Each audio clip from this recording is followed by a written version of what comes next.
सुरक्षा के सीमा पर सुरक्षे न होई।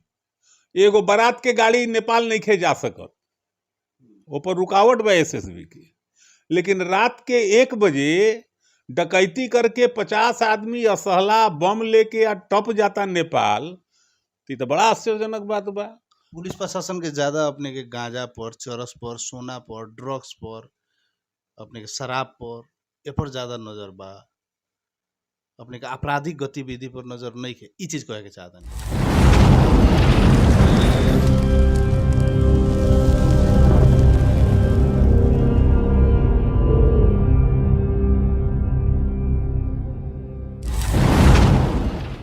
आई हमनी के साथ में बानी महेश अग्रवाल, यहाँ के रक्सौल के चिर परिचित व्यवसायी बानी, सीमा जागरण मंच के बिहार प्रदेश के कोऑर्डिनेटर भी बानी। नमस्ते, स्वागत बा अपने। नमस्कार राधेश्याम जी। अपने रक्सौल में बीच सेंटर में बानी, एने अपने के भेलाही दहशत में बा, घोड़ा सहन, छावड़ा दानो, महादेवा दहशत में बा। डकैती के घटना दिन प्रतिदिन बढ़ते जा रहा बा, का कहे? खाली उहे लोग दहशत में नहीं खे, रक्सौले के लोग दहशत में बा। ये जौन काम हो रहल बा या भइल बा, ये आश्चर्यजनक स्थिति बा कि 20-25 बरस से डकैती हमनी ना सुनत रही स, छिनोरे ही सुनत रही स। लेकिन ए तरह से व्यवस्थित ढंग से 50, 60, 70 लोग के समूह बन के हथियार, हाथ हथियार लेके जितना भी विगत में 4 गो घटना 10-15 दिन में भइल बा, ये सब सीमा से 1000 मीटर यानी 1 किलोमीटर के भीतर के दायरे में भइल बा। तो ई जौन प्रश्न बा कि अब तो ई बड़ा विचित्र हाल बा। नेपाल के एपीएफ सीमा पर बा, भारत के एसएसबी सीमा पर बा, मोटा मोटी 48-50 गो बटालियन पूरा भारत नेपाल सीमा पर काम कर रहल बा।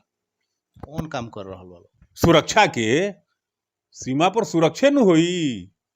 एगो बारात के गाड़ी नेपाल नहीं खे जा सकत, ऊपर रुकावट बा एसएसबी की। लेकिन रात के 1 बजे डकैती करके 50 आदमी असहला बम लेके आ टप जाता नेपाल, तो बड़ा आश्चर्यजनक बात बा। पुलिस प्रशासन के ज्यादा अपने के गांजा पर, चरस पर, सोना पर, ड्रग्स पर, अपने के शराब पर, ए पर ज्यादा नजर बा। अपने के आपराधिक गतिविधि पर नजर नहीं है। ई चीज कहे के चाहता नहीं।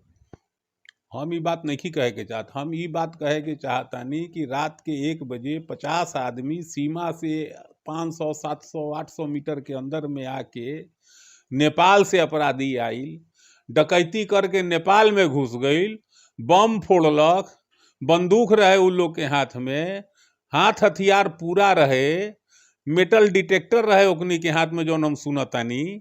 तो रात में केंगे टप गईल बॉर्डर। सुरक्षा अधिकारी लोग के कहना बा कि खुला बॉर्डर बा, हर एक जगह तो अपने के थाना नहीं है, चौकी नहीं है, बीओपी नहीं है, खेत के रास्ता बा, गेहूं कटाइल बा, रात के समय रहे, खैतानी के रास्ता से आए लोग, खैतानी के रास्ता से गए। तो ई तो भार उतारे के बात बा, तब और इंटेलिजेंस का करता। सब जगह सीमा पर एक एक कदम पर पाकिस्तान और बांग्लादेश बॉर्डर पर लोग बढ़ले बा। ये संभव बा कि हर सीमा अगर 500 किलोमीटर के बाद तो 500 किलोमीटर में एक एक आदमी हाथ जोड़ के खड़ा रही। पाकिस्तान सीमा पर भी तार बाड़ लागल बा, तो वहां से आतंकवादी नहीं आवत।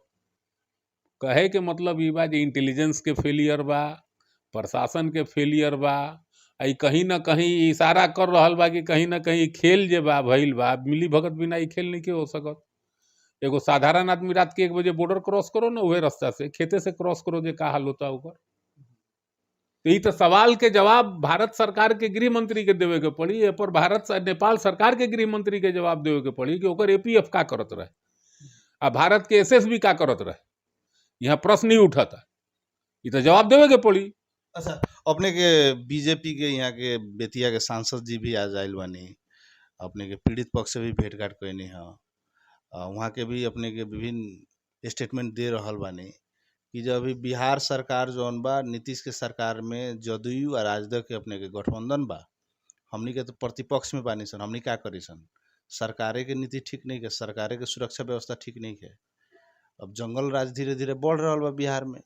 लालू जी के पार्टी जौन बा वहाँ के सरकार में बा, जंगल राज बढ़ रहा बा, जौना के चलते रिजल्ट में अपने के ऐसन घटना देखल जाता।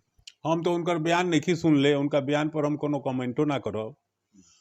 अगर जंगल राज बा तो ये तरह के डकैती रामगढ़वा में होके के चाहत रहे, सुगौली में होके के चाहत रहे, छपुओ में हुई तो समझती जे जंगल राज बा।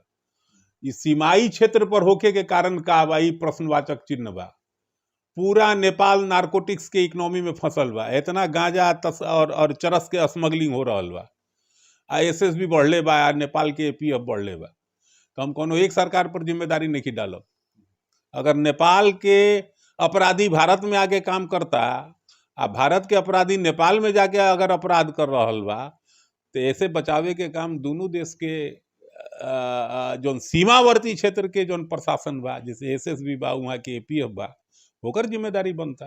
अपने के ई घटना में अपने के सीसीटीवी फुटेज भी एगो वायरल हो रहा बा। उनमें अपने कट्टू गंजी लगा के ही कुछ आदमी गमछा ले बा, हाथ में अपने के विभिन्न घरेलू हथियार बा, अपने ग्राइंडर बा, अपने के विभिन्न अपने गैस फायर कटर मशीन बा, रामा बा, विभिन्न किस्म के फारसा भाला, विभिन्न किस्म का हाथ हथियार बा हाथ में। उनमें से कुछ मंगोलियन फेस भी आयल बा प्रकाश में। कुछ लोग कह रहा बा नेपाल के ही थारू बस्ती, परसा जिला के थारू बस्ती के ओमे कुछ चोर लोग के, कुछ डकैत लोग के ओमे सहभागिता हो सकता। ओकर फोटो भी सब जगह वायरल हो रहा बा। पुलिस प्रशासन ऊपर काम कर रहा बा। अपने का लाग रहा बा कि ये में खाली नेपाल के ही अपराधी बा कि इंडिया के अपराधी बा, आ दोनों के सेटिंग में घटना घटल? अपराधी न नेपाली होला, न इंडियन होला, न पाकिस्तानी होला, न जापानी होला। अपराधी अपराधी होला। आ अपराधी जे भी बा ओकर नेटवर्किंग होला। इतना बड़ा घटना ए तरफ के अगर कोनो लाइनर नहीं खे तो हो नहीं खे सकत। जे कि घर में घुसे या ओकरा मालूम पड़ जाए जो वहाँ धन रखल बा, तो जौना परिवार में घटना भइल बा वो परिवार के भी कोनो न कोनो लाइनर बा जे सूचना दिले बा, बुलौले बा। बिना सूचना के ई सब काम संभव बा का बताई? तो रुआ घर में कौन चीज दिल बा वो हमरा का मालूम बा? लेकिन वो अपराधी आइल बड़ा से, जे भी पीड़ित पक्ष बा ओकरा से हमरो बात बा। ओकर कहनाम बा जे वो आवत आ सीधे कहता जे चाबी दो वहाँ तो और धन धइल बा, तेकर मतलब ओकरा जानकारी बा। ई मतलब ई नहीं खे, मतलब ई बा जे अब भविष्य का बा हमनी के सीमा पर। अपने के संजय जायसवाल जी एक और बात कह रहा बा नहीं कि बिहार पुलिस के जौन थाना बा भेलाही में, ओकर कोऑर्डिनेशन नहीं है एसएसबी से। ओकरा के फोन तक ले भी जानकारी नहीं है दिहल गल कि ऐसे ऐसे घटना हो गया है भेलाई में, आप लोग आइए सपोर्ट में, गोली बरसाइए, बम गिराइए, चाहे बंदूक चलाइए। अपने के भेलाई थाना के पुलिसकर्मी लोग के बंदूक वहाँ खींच कर जाता, बीजी लागल बा बंदूक में। वहाँ अपने के अपने सुरक्षा में पुलिस लोग लागल, जौना के चलते डकैत लोग भाग गए।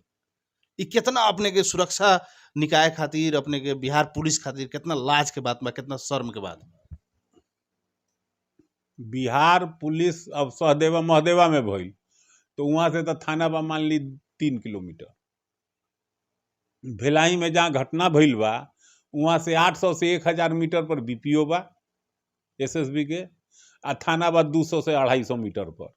थाना आइल जरूर, ठीक बा, लेकिन प्रश्न ई बा जे रात के 1 बजे 50 आदमी सीमा पार करके आइला, कार्यक्रम करके आ सीमा पार कर गई। प्रश्न ई बा, हमें बिहार सरकार के रुआ दोष देत नहीं, बिहार सरकार तो दोषी बढ़ले बा, हमें कहाँ कोनो दूर आए बा। लेकिन अगर सीमा के सुरक्षा के जिम्मेदारी केंद्र सरकार के बा तो केंद्र सरकार के दोनों देश के गृह मंत्री के जवाब देवे के पड़ी। सीमावर्ती बिहार क्षेत्र के सुरक्षा अधिकारी लोग नेपाल के उन्हें के सुरक्षा अधिकारी लोग से अपने के सूचना शेयरिंग ना हो इस समय पर, तो ऐसा अपराध तो होते रहे। सूचना के दी घटना शुरू भइला के बाद के सूचना देवे के स्थिति में रहे लगा, जो हमरा बताई वो जो ग्रुप आइल कितना देर रहल, मुश्किल से 40 से 45 मिनट रहल हुई। तो सूचना भी दे जाए तो 40 मिनट में क्यों एक्टिव होके आई। देखिए, किसी भी सुरक्षा तंत्र को मजबूत करने के लिए, राधे श्याम जी इस बात को नोट कीजिए, आपका इंटेलिजेंस नहीं होगा, इंटेलिजेंस सक्षम नहीं होगा, जबकि एसएसबी का अपना इंटेलिजेंस है, आपके एपीएफ का अपना इंटेलिजेंस है। कोई मूवमेंट होता है उन लोगों को खबर लगती है। अगर इंटेलिजेंस, ये तो कंप्लीट इंटेलिजेंस फेलियर है, और इंटेलिजेंस फेलियर के साथ साथ फेलियर है आपकी सुरक्षा कमान जो बीपीओ में है, चाहे नेपाल की तरफ एपीएफ के लोग हैं। इतने बड़े समूह ये हाथ और हथियार लेके कैसे भारत की तरफ आ गए, और इसका सबूत है कि नेपाल में ये जो गहना वगैरह का डब्बा वगैरह उन्होंने खाली डब्बा बैग उग जो फेंका है वो नेपाल में पाया गया है। इससे किसी को भी, और खोखा उखा वो लोग फेंका गया है, अखबार में हमने पढ़ा। तो इससे कोई भी एजेंसी ये ना नहीं कर सकती है। जिस एजेंसी की जिम्मेदारी सीमा की सुरक्षा है वो कैसे ना कर सकती है कि वो नेपाल से नहीं आए थे। कि सब के पीड़ित पक्ष के जाके वीवीआईपी लोग कह रहल बा, तुरंत अपने के एक्शन हुई, तुरंत अपने के डकैत लोग पकड़ाई, कार्रवाई हुई। अपने कितना आशावादी बानी ये पर रिजल्ट आई? प्रशासन चाहे तो वो जमीन के अंदर से घींच के अपराधी के ला सकता है। ये प्रशासन के विल पर डिपेंड करता है।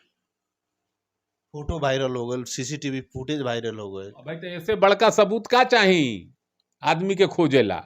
अपने का लगा था 10 दिन 20 दिन 1 महीना कितना दिन में ही अपने के डकैती के मामला सुलझ जाए? सवाल बा, हम कोनो सुरक्षा निकाय में न कभी काम कैले बानी या न हम ओकर अधिकारी रहल बानी, ठीक बा। अभी यहाँ पर प्रशासन कितना एक्टिव बा, ओकर विल कितना बा, अंदर से चाहना कितना बा, एकर तो आकलन हमरा लगे नहीं थे।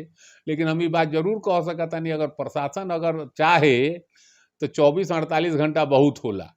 आ जबकि फोटो सामने बा, सीसी कैमरा से फोटो हमहू देखनी हो, तो फोटो जब सामने बा तो आदमी के का जमीन लील जाई ओकरा कि आसमान खा जाई ओकरा, रहे के तो ये भूमिये पर बा ओकरा।